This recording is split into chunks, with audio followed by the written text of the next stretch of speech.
My friend, George, and I are both knocked unconscious by a basketball. When I wake up, I suddenly hear my late mother's voice. Tam, don't let George fool you again. He loves pretending to have amnesia just to toy with you and please Ariana Rogers. I freeze and look at George, who has just woken up. I hear him ask, who are you? My mom goes on, in your past life, he ruined you. You gave him a good life and everything you have, but he killed you just to be with Ariana. Listen, your dad is about to ask you to choose a boy to be your brother. Don't pick George. Choose the boy from the Muller family. Even though he never smiles or gives you the time of day, he quietly carries your bottle for you during training every time. Before I can process it, my dad walks toward me and holds out several photos of boys. He says, Tam, they are all children of soldiers who sacrificed for our country. I plan to adopt one to be your brother. You choose. From now on, we will be a family. This time, I do not hesitate. I point straight at Clyde Muller. I'll listen to mom and choose him. When dad heard the choice I made, he looked at me in surprise. Tam, don't you usually butt heads with that Muller kid? You sure you want to choose him as your brother? Think carefully. Once it's official, he'll be family for life. My dad was a big deal in the military district. Anyone who joined our family basically got a fast pass to the top.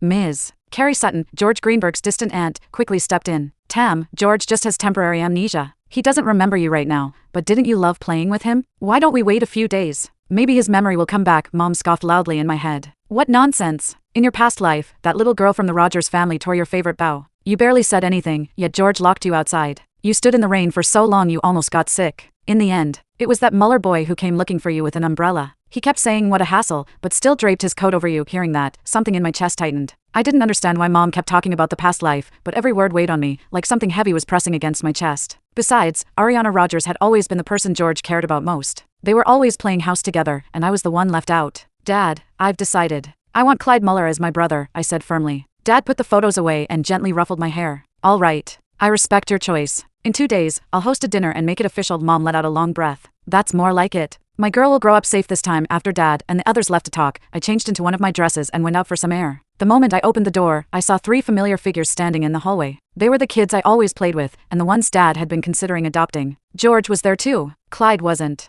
Martin Wright grinned and came over. Tam, I heard you're picking a brother. So, who is it? Trevor Flintstone cut in. Who else would it be? It's gotta be George. Everyone knows she clings to him. She always saves the good stuff for him first. George just glanced at me indifferently, acting all grown up. I really don't remember the past few years. I only remember playing with Ariana. But if the adults have decided, I'll take care of you. Mom let out a cold laugh. In the past life, that brat pretended to have amnesia and stuck to Ariana while enjoying everything you did for him. In the end, he left you heartbroken for the longest time. What a brat. I looked at George's indifferent expression. If Mom hadn't warned me, I probably would have believed him again. Seeing me stay quiet, Martin nudged my shoulder. So who did you pick? I said calmly. You'll find out in 2 days. I turned to leave. But Trevor's voice came from behind me. George, she definitely picked you. Remember when you had a fever? Tam ran through the rain to get medicine for you and ended up soaking wet herself. She treats you so well, really? George smirked, clearly pleased. I didn't know she cared that much about me. Something pricked in my chest, and my eyes instantly burned, but I forced myself not to cry. Tamsin, wait! George called out. I turned and saw him walking toward me, holding one of Ariana's dolls.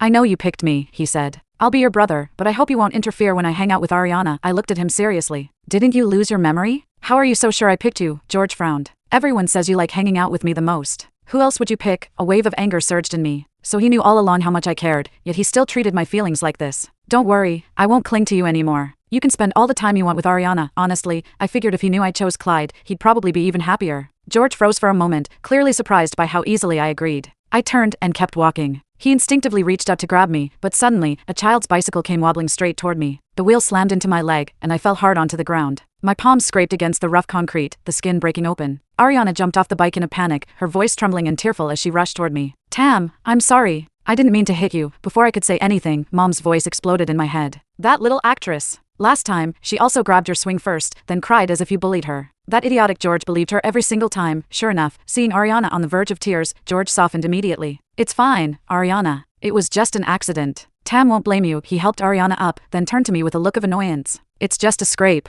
Don't make such a big deal out of it. My arm burned with pain as I forced myself to stand, holding back tears. Ariana sniffled. Tam, I'm really sorry. I wasn't paying attention while writing. How about I hit myself once to make it up to you? Ariana raised her hand like she was about to hit herself, but George quickly stopped her. He shot me an angry look. Tamsin, she already apologized. Can you stop making a big deal out of this? Mom got even angrier in my head. That little brat. My girl hasn't said a single word, and this whole thing is just that little actress putting on a show. Sweetheart, don't you let this slide again. I had always listened to Mom. So I raised my hand and shoved Ariana hard. Then I looked at George. This is what making a big deal looks like. My mom taught me that. Sitting on the ground, Ariana was completely stunned. George was just as shocked. A flicker of anger showed on his young face. Tamsin, you. I then shoved him too. This is what crossing the line looks like. Ever since I'd known him, I had always gone along with whatever he wanted. I had never pushed back. That one move completely threw him off. George stared at me in disbelief, his face flushing red with anger. Fine. You've got guts. Just don't regret this later. Ariana, I'll take you to the infirmary, Mom scoffed coldly. Not a kind word for you, even when you're hurt, yet he's worried about the one who ran into you. If you really bring someone like that into your family, that's when you'd regret it. Oh, my poor girl, that must hurt so much. I looked down at my scraped, bleeding palms, and the hurt I'd been holding in finally spilled over. Every time I got hurt before, George would panic, wishing he could take the pain for me. Maybe that concern hadn't all been fake. But now, he didn't even see my injuries.